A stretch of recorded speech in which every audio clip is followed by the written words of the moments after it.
morning, guys. It's Thursday morning. My Facebook app just crashed, but now we're here. I'm done with week 3, day 4 of my Body Beast workout. Did it with my 10-year-old daughter this morning, and that was a great way for me to experience and bond with her this morning before she heads off to school. But I have a quick message for you guys who may be curious, as per the title of this video. It says, I don't give a bleep about your life or about how great your life is. And I have a message behind this, and it's a message on leadership. Now I'm working on developing my leadership, and it's an ongoing process that I believe will be going on until the end of my life. So I know that I'm not perfect in this, and I know that I need to grow in lots of areas as well.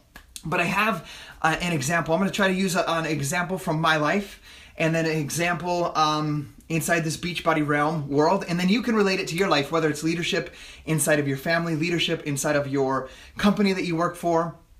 Maybe you're a manager, maybe you're in charge of a department, maybe you're an entrepreneur, maybe you're starting your own business, and you may face this problem. So this is what we're going to talk about. So I don't give a crap about how great your life is, and I'm gonna give you guys an example. So I'm working with one of our leaders that is frustrated. We'll use the word frustration. Remember, frustration in any aspect of your life happens when you have an expectation of something, and then when the reality doesn't meet it, there's frustration. That's the gap, is where frustration enters. So, good morning. I see everybody hopping on here. Well, this person that I'm working with is a great leader, one of the hardest working people that I absolutely know. And they want to maybe step away and do something on their own. And they're frustrated because nobody, the word is nobody, is doing anything. Nobody's going after their goals. Nobody's going after their dreams. They feel like their wheels are spinning and times are difficult. And maybe you're facing this in some aspect or area of your life, maybe as a parent, maybe in your job or your career. So as I read this message, first thing I want you guys to know is I don't react to messages, ever react. I sit on them, I talk to Gabby about them, I set up a phone call so that we can talk about and analyze what's going on, so we can figure out the problem versus off shooting a text or shooting a message. That's first one tip if you're working on struggling with somebody or working with somebody, never do it via text or messaging. So the message goes something like this. I'm sharing how, and remember, this is someone that's extremely hard worker, hits their own personal goals every single month, and has all the potential, I know, to be where I'm at and even surpass where I'm at. So the message, there's a few key phrases in the message, and one of them is, I'm putting all my, and this isn't quoted perfectly, but it says like, I'm putting all my effort, all my strength, I'm doing everything I can in putting everything into this, helping this person or helping these people. And I tell everybody on social media how great my life is, how much my life has changed, and nobody gives a shit.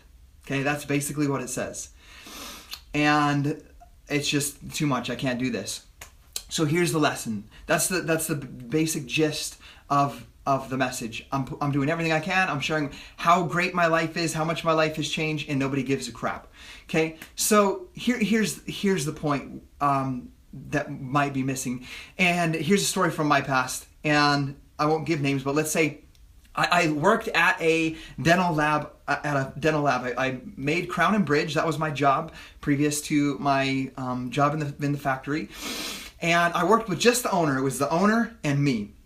Okay, the owner and me, and then there was a guy that was about to retire. He was an awesome dude, but he ran the molds. He made the molds, and then the owner and I did the Crown and Bridge. Well, over the course of 2 years, the owner and me, he developed me into this person that could do the metal work, do the wax work, do the metal work, do the porcelain work, or the gold work on any crown.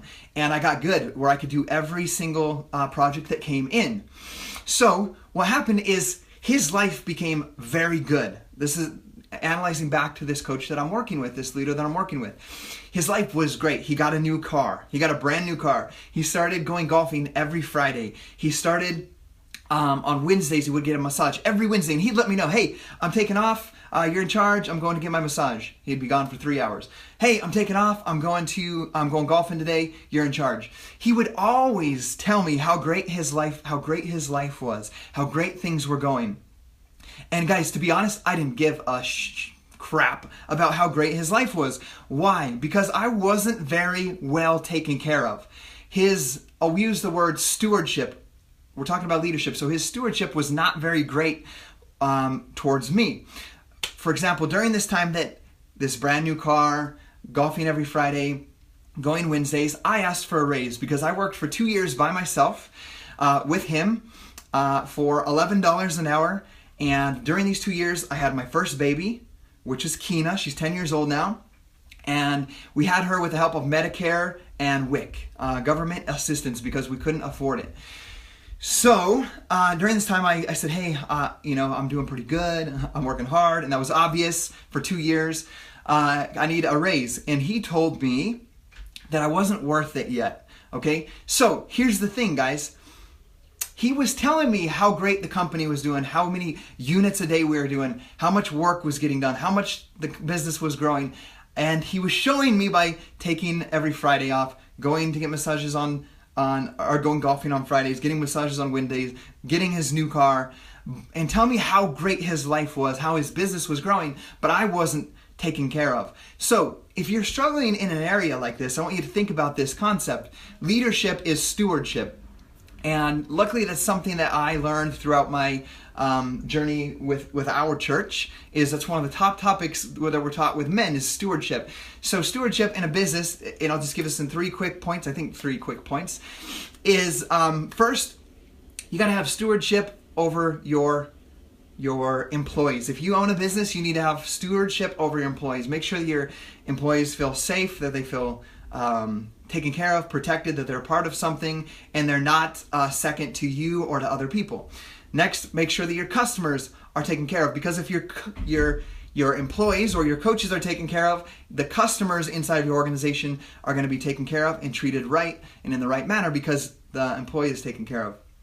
Next, take care of yourself and your family. So, with that being said, I just wanted to share that little tidbit with you guys. If you're struggling with getting people motivated to work on inside of your job or inside of your career, maybe you're a manager. I talked to a guy that's a manager of a Nike store and department. And so if he wants, I used this analogy with him when I was talking to him about joining our team the other day. He's the manager of that. If he's putting his own sales, his own agenda in front of his customers or even his sales team, they're going to feel that. So you got to make sure that there's stewardship, that you're taking care of the people inside of your organization and doing your best to do that. Mind you, remember, none of us are perfect, but that's got to come first and foremost. So if you're on social media, and this is just a piece of advice, if you're on social media and you want to reach people, you want to impact people, you want to build trust with people where they look at you and they say, hey, you inspire me, you've got to talk less about yourself and your accomplishments. Yes, you can share what you've accomplished. That's going to inspire some people. But you got to talk less about you and your accomplishments and give more value to your people. So add value, teach your people. So give advice, teach them, show them how to change their life versus just saying, hey, I've changed my life. Why aren't you giving a crap about what I'm doing? Instead of doing that, like they can see how your life has changed without you saying it so much, and then spend your time and energy teaching, mentoring, developing your employees and your customers and helping them have the experience that they need to have versus just saying, my life is incredible. This is how it's changed. Why aren't you changing yours? Show that. But then put all your energy and time into helping, teaching, mentoring, and developing people. And if you help them do that, then the rest, they're going to see that and they're going to pay that forward. And that's where your business will begin to grow. So I know that was really quick this morning, but I got to get the kids off to school. But we love you guys, and we hope you have an incredible day. Thanks for being a part of this journey with us. And if there's any questions you guys have that I might be able to help you with, please just comment them below, and I'll make it a topic on the next video. See you guys.